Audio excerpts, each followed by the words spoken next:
Friends, ಇನ್ನು ಯಾರ್ಯಾರು crack S S C exam S S C Kannada G K YouTube channel subscribe ಮಾಡ್ಕೊಂಡಿಲ್ಲ, ದಯವಿಟ್ಟು subscribe ಮಾಡಿಕೊಡಿ. ಹಾಗೆ ಈ ವಿಡಿಯೋ ನೀವು ಇಷ್ಟವಾದರೆ ದಯವಿಟ್ಟು ಕಮೆಂಟ್ ಬಾಕ್ಸ್ನಲ್ಲಿ ತಿಳಿಸಿ. ಸೊ ನಿಮ್ಮ ಪಿ ಡಿ ಎಫ್ ಬೇಕಾದಲ್ಲಿ ಸ್ಕ್ರೀನ್ ಮೇಲೆ ಕಾಣಿಸುತ್ತಿರೋ ನಂಬರ್ಗೆ ಕಾಂಟ್ಯಾಕ್ಟ್ ಮಾಡಿ. ನಮ್ಮಲ್ಲಿ ಎಲ್ಲ ಪರೀಕ್ಷೆಗೆ ತಯಾರಿಗೆ ಬೇಕಾಗುವಂಥ ಪಿ ಡಿ ಎಫ್ಗಳು ಲಭ್ಯವಿದೆ. ಸೊ ಕೊನೆವರೆಗೂ ವಿಡಿಯೋ ನೋಡಿ. ಇಲ್ಲಿಂದ 2 ಪ್ರಶ್ನೆಗಳು ಫಿಕ್ಸ್ ಬಂದಿರುತ್ತೆ ಸ್ನೇಹಿತರೆ. ಭಾರತದ ಸಂವಿಧಾನ. ಬನ್ನಿ ಪ್ರಶ್ನೆಗಳು ನೋಡೋಣ. 1976ರಲ್ಲಿ ಸಂವಿಧಾನದ 42ನೇ ತಿದ್ದುಪಡಿ ಮೂಲಕ ಸೇರಿಸಲಾದ ಪದಗಳು ಯಾವುವು? ಇದು ಸರಿಯಾದ ಉತ್ತರ ಸಮಾಜವಾದಿ, ಜಾತ್ಯತೀತ, ಸಮಗ್ರತೆ. ಪ್ರಶ್ನೆ 2, ಭಾಷೆ ಆಧಾರದ ಮೇಲೆ ರಚನೆಯಾದ ಮೊದಲ ರಾಜ್ಯ ಯಾವುದು? ಇದು ಸರಿಯಾದ ಉತ್ತರ ಆಂಧ್ರ ಪ್ರದೇಶ. ಪ್ರಶ್ನೆ 3, ಭಾರತ ಸಂವಿಧಾನದ ಯಾವ ಭಾಗದಲ್ಲಿ 12ನೇ ವಿಧಿಯಿಂದ 35ನೇ ವಿಧಿವರೆಗೆ ಮೂಲಭೂತ ಹಕ್ಕುಗಳ ಬಗ್ಗೆ ವಿವರಣೆ ನೀಡಲಾಗಿದೆ? ಇದು ಸರಿಯಾದ ಉತ್ತರ ಭಾಗ 3. ಪ್ರಶ್ನೆ 4, ಸಮಾನತೆಯ ಹಕ್ಕುಗಳ ಬಗ್ಗೆ ತಿಳಿಸುವ ಸಂವಿಧಾನದ ವಿಧಿ ಯಾವುದು? ಇದು ಸರಿಯಾದ ಉತ್ತರ 14ರಿಂದ 18ರವರೆಗಿನ ವಿಧಿಗಳು. Next question. ಪ್ರಶ್ನೆ 5, ಯಾವ ವಿಧಿಯು ಅಸ್ಪೃಶ್ಯತಾ ಆಚರಣೆ ಒಂದು ಶಿಕ್ಷಾರ್ಹ ಅಪರಾಧ ಎಂದು ಘೋಷಿಸಿದೆ?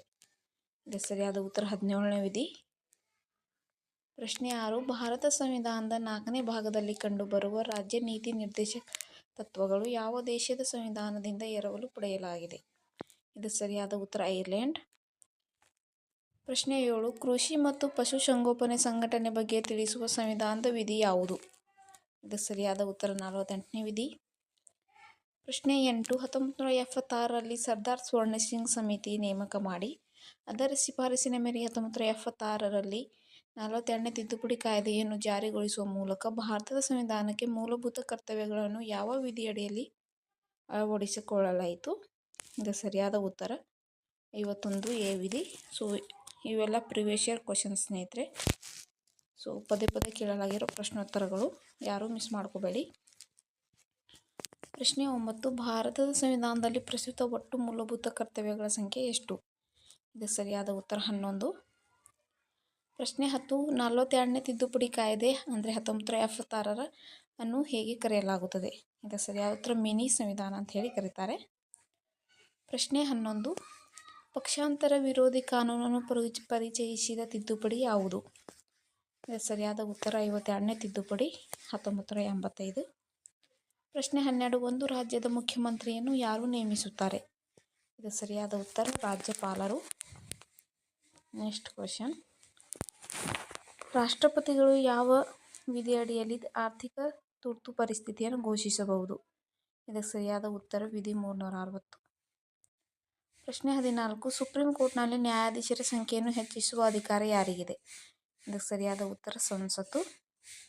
ಪ್ರಶ್ನೆ 15, ಭಾರತೀಯ ಸಂವಿಧಾನದಲ್ಲಿ ಎಷ್ಟು ರೀತಿಯ ತುರ್ತು ಪರಿಸ್ಥಿತಿಗಳನ್ನು ಉಲ್ಲೇಖಿಸಲಾಗಿದೆ? ಇದಕ್ಕೆ ಸರಿಯಾದ ಉತ್ತರ 3: ರಾಷ್ಟ್ರೀಯ, ರಾಜ್ಯ ಮತ್ತು ಹಣಕಾಸು. ಪ್ರಶ್ನೆ 16, ಯಾವ ಲೇಖನದ ಅಡಿಯಲ್ಲಿ ರಾಷ್ಟ್ರೀಯ ತುರ್ತು ಪರಿಸ್ಥಿತಿಯನ್ನು ಘೋಷಿಸಲಾಗಿದೆ? ಇದಕ್ಕೆ ಸರಿಯಾದ ಉತ್ತರ ಲೇಖನ 352. Next question. ಪ್ರಶ್ನೆ 17, ಸಂವಿಧಾನವನ್ನು ವ್ಯಾಖ್ಯಾನಿಸುವ ಅಂತಿಮ ಅಧಿಕಾರ ಯಾರು? ಇದಕ್ಕೆ ಸರಿಯಾದ ಉತ್ತರ ಸುಪ್ರೀಂ ಕೋರ್ಟ್. ಪ್ರಶ್ನೆ 18, ಭಾರತದ ಮುಖ್ಯ ಚುನಾವಣಾ ಆಯುಕ್ತರನ್ನು ಯಾರು ನೇಮಿಸುತ್ತಾರೆ? ಇದಕ್ಕೆ ಸರಿಯಾದ ಉತ್ತರ ರಾಷ್ಟ್ರಪತಿಗಳು. ಪ್ರಶ್ನೆ 19, ಭಾರತದಲ್ಲಿ ಏಕಪೌರತ್ವ ಎಂಬ ಪರಿಕಲ್ಪನೆಯನ್ನು ಯಾವ ದೇಶದಿಂದ ಎರವಲು ಪಡೆಯಲಾಗಿದೆ? ಇದಕ್ಕೆ ಸರಿಯಾದ ಉತ್ತರ ಯುನೈಟೆಡ್ ಕಿಂಗ್ಡಮ್. ಪ್ರಶ್ನೆ 20, ಭಾರತೀಯ ಸಂವಿಧಾನದ ಯಾವ ವೇಳಾಪಟ್ಟಿಯು ಸಂವಿಧಾನದಿಂದ ಗುರುತಿಸಲ್ಪಟ್ಟ ಭಾಷೆಗಳನ್ನು ಒಳಗೊಂಡಿದೆ? ಇದಕ್ಕೆ ಸರಿಯಾದ ಉತ್ತರ 8ನೇ ವೇಳಾಪಟ್ಟಿ. ಸೊ ಒಟ್ಟು 22 ಭಾಷೆಗಳು. ಸ್ನೇಹಿತರೆ, ಇದೇ ರೀತಿ ಡೈಲಿ ಕ್ಲಾಸಸ್ ನಡೆಯುತ್ತೆ. ಸೊ ಯಾರೂ ಮಿಸ್ ಮಾಡ್ಕೋಬೇಡಿ. ದಯವಿಟ್ಟು ತಪ್ಪದೆ ನಮ್ಮ ಚಾನಲ್ನ ಸಬ್ಸ್ಕ್ರೈಬ್ ಮಾಡ್ಕೊಳ್ಳಿ, ಕಮೆಂಟ್ ಮಾಡಿ, ಹಾಗೆ ಲೈಕ್ ಮಾಡಿ. ಇದರಿಂದ ನಮಗೂ ಕೂಡ ಹೆಚ್ಚಿನ ಪ್ರೋತ್ಸಾಹ ಸಿಗುತ್ತದೆ. ಇದೇ ರೀತಿ ನಾವು ವಿಡಿಯೋಗಳನ್ನು ತರ್ತಾ ಇರ್ತೀವಿ. ಸೊ ಕಡಿಮೆ ಸಮಯದಲ್ಲಿ ಹೆಚ್ಚಿನ ಪ್ರಶ್ನೋತ್ತರಗಳು.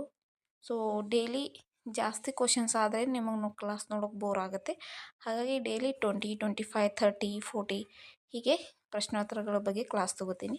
ಸೊ ತಪ್ಪಾದರೆ ದಯವಿಟ್ಟು ಕ್ಷಮಿಸಿ. ಸಿಗೋಣ ಮುಂದಿನ ವಿಡಿಯೋದಲ್ಲಿ. ಪೂರ್ತಿ ವಿಡಿಯೋ ನೋಡೋದಕ್ಕಾಗಿ ಎಲ್ಲರಿಗೂ ಧನ್ಯವಾದಗಳು.